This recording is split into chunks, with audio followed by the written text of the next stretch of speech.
Before you even touch a dataset or write code, there is something more critical: how you reason. This video covers the mental habits and potential traps that define whether your data analysis is truly useful or dangerously incorrect. This course is brought to you by the Series of Thoughts team and Technovative AI.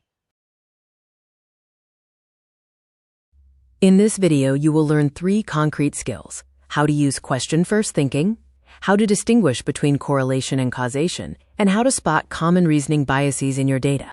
This video is not about tools or coding. That will come in the next episode. Right now, we are focused on installing a strong reasoning layer to help you avoid expensive mistakes before they happen. Consider the story of World War II bombers. Engineers analyzed returned planes covered in bullet holes and concluded they should armor those specific spots. But this reasoning was flawed. Statistician Abraham Wald realized the engineers were only looking at the survivors. The planes that were hit in critical areas like the engine never made it home. This highlights the danger of flawed reasoning. The data was accurate, but the reasoning was broken. This is the central challenge in data science, whether you are analyzing aircraft or business dashboards. The bomber story perfectly illustrates survivorship bias. Wald's insight didn't come from complex math, but from simply noticing what was missing from the data. The most valuable habit in data science is to write down the decision your analysis will change before you touch any data. Without this question, you are driving with your eyes closed. Compare 2 analysts with the same data. One explores blindly, producing a useless dashboard. The other asks a specific question first, ensuring every step serves a clear, actionable goal. When you start with a decision, you define what data you actually need, choose the right analysis, and know exactly when you are done. Remember, the problem framing stage is the steering wheel of the data lifecycle. A vague question will send your entire project in the wrong direction. We often hear that correlation is not causation. This is critical in business. Let's look at 3 examples, from the silly to the business critical, to build your intuition.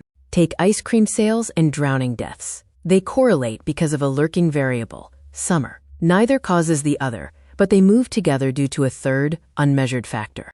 In a business setting, gym usage might correlate with high performance, but this is a selection effect. Highly motivated employees choose both. Expanding the gym won't change performance. Finally, be careful with claims that specific features reduce churn. Often engaged users just happen to use those features. Pushing those features to everyone won't necessarily change the behavior of disengaged users. To avoid analytical errors, you must understand key vocabulary.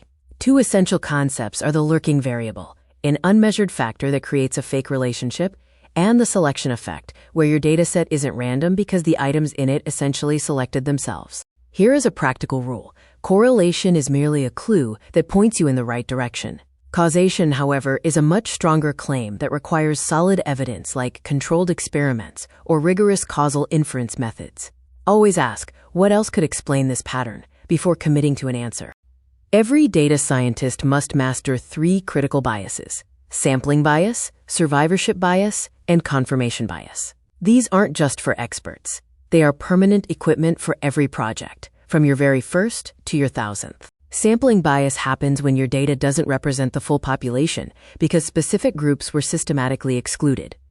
A classic example is the 1936 election poll that failed because it only reached wealthy car owners, completely missing the broader public.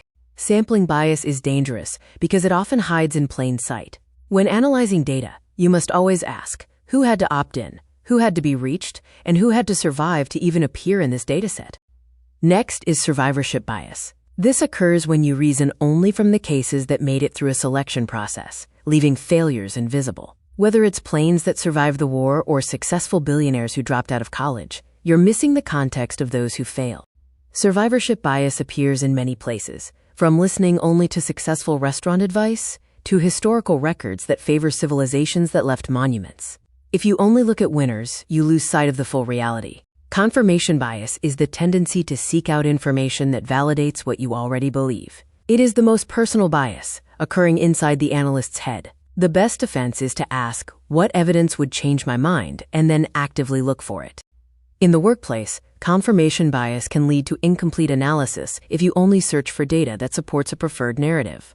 A strong analyst avoids this by purposefully looking for disconfirming evidence to ensure the story is balanced and accurate. These 3 biases form a permanent checklist for your work. You don't need advanced math to use them. You just need the discipline to run these questions against every dataset you encounter, every single time. What truly separates a data scientist from someone who just makes charts? It's not technical skill. It's behavioral habits. Let's look at the actions that differentiate impactful analysts from those whose reports gather dust. The first 3 habits of strong data scientists. Always write your core question before touching the data. Constantly interrogate who is missing, and deliberately look for evidence that contradicts your own hypothesis. Rounding out our top 5 habits, quantify your uncertainty rather than claiming things are certain, and have the intellectual humility to say, "I don't know yet," when the data simply doesn't support a firm conclusion. Precision matters. Instead of saying things will definitely happen, use confidence ranges and explain the context. This level of honesty builds professional credibility and provides much more actionable information for decision makers. Admitting you don't know the answer yet might feel uncomfortable, but it is a sign of true analytical rigor. It shows you respect the data enough not to fill its gaps with your own assumptions. Let's recap 3 key takeaways from this episode. Use the bias check on every dataset, distinguish correlation from causation, and always frame your question before writing a single line of code. This concept map illustrates how the ideas from this episode connect, forming a comprehensive foundation for your development as a data scientist.